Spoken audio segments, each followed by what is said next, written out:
I wish I could shout this to the mountaintops. Teething babies don't equal terrible sleep. Your teething baby doesn't have to be a bad sleeper. We can still have great sleep and cut our teeth. And I want to tell you all about the why. Hi, my name is Sarah Bossio, and as the lead certified pediatric sleep expert and owner of Your Zen Baby Sleep, I have helped over 650 families get the sleep they need. And the most common excuse that I hear for the why my baby isn't sleeping is that, oh, they're cutting a tooth. Gosh, babies cut teeth all the time, and it shouldn't have to interrupt your sleep, and we should be able to maintain good and healthy sleep habits through all of normal childhood development. I am here to help you keep your sleep on track, even when they are cutting all of those little pearly whites.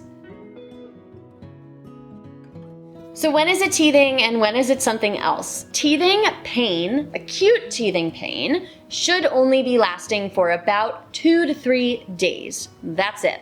And we will see teething pain really come to a head when we can see the tooth cutting through the gums. So all babies kind of present differently with this, but you might see a little hole at the top of the gums. You might see the little white popping through. The gums might be red or swollen. As we get to the molars, you might actually see black and blue in the molars. And this is when we know that for about 2 or 3 days, like I'm talking 48 to 72 hours, that's it. Your baby can be uncomfortable because of their teeth. If your baby's terrible sleep has been going on for longer than 48 to 72 hours, it's not teething. It's not teething at all. It's something else. So I want to just focus on specific teething symptoms and understanding that it really shouldn't be something that affects sleep too much. Remember, your baby is cutting teeth all of the time. There's tons of them that are going to come in within the first couple years of life. And you know what's actually fascinating? Their adult teeth are already above their baby teeth. So I went to the dentist with my oldest daughter to get an x-ray of her teeth as just, her part of her routine exam.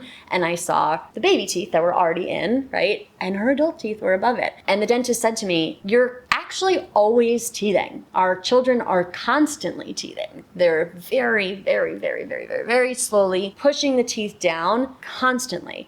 So this is why we really can be confident that your baby's terrible sleep cannot be blamed on teething. I don't want you to blame it on that. We can blame it on lots of other stuff, primarily that they don't have independent sleep habits.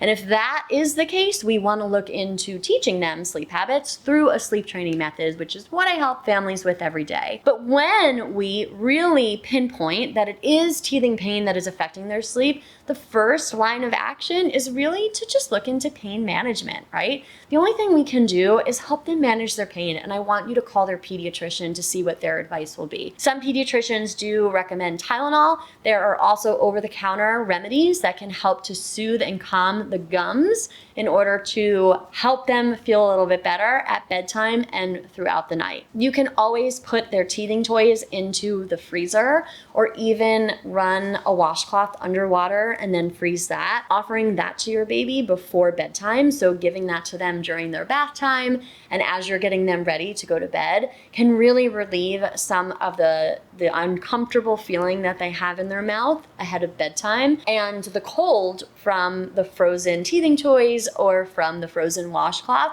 can help soothe the irritation that any teething may be causing in their gums. When our babies are teething, it's okay to provide a little extra comfort at bedtime and maybe in the middle of the night. Listen, if you weren't comfortable, if you had some type of discomfort that was keeping you from sleeping, you would want some assistance too. So please make sure that your baby is comforted and soothed, and you do what you need to get them over the hump of teething. However, we want you to set literally a reminder on your phone or a timer or whatever it needs to be that after 72 hours from that point, if they're still uncomfortable and they're still not going to bed or waking up more frequently than they have been, it is not teething. We are not dealing with teething pain, and teething is not the reason for their sleep disturbances. We need to then pull back and look at other reasons for sleep disturbances that are more than just blamed on something that's just part of normal childhood development. Sticking to consistency throughout all of this can be really important. So stay to your routine,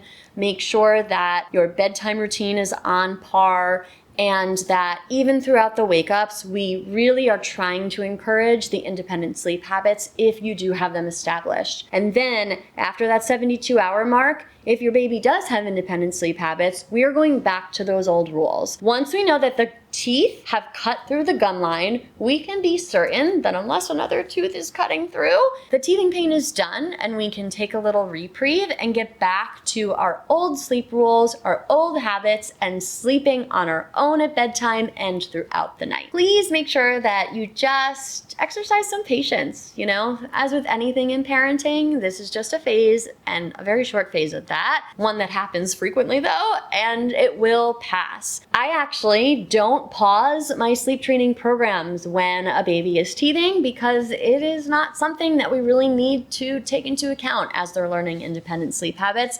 And many sleep trained babies are not bothered by their teeth because they like sleep more. So just consider that as you are really trying to understand what your priority around sleep is within your household. If you have questions about teething and sleep or even independent sleep habits, I would love for you to leave a comment below. This is one of the favorite parts about being a sleep consultant, is being able to interact with families like yours. On your way down, please give this video a like so that I understand if this content is helpful for you, and subscribe to my channel so you're the first to know when I publish new videos. As always, from my living room to yours, thank you so much for joining me today, and I cannot wait to see you next time.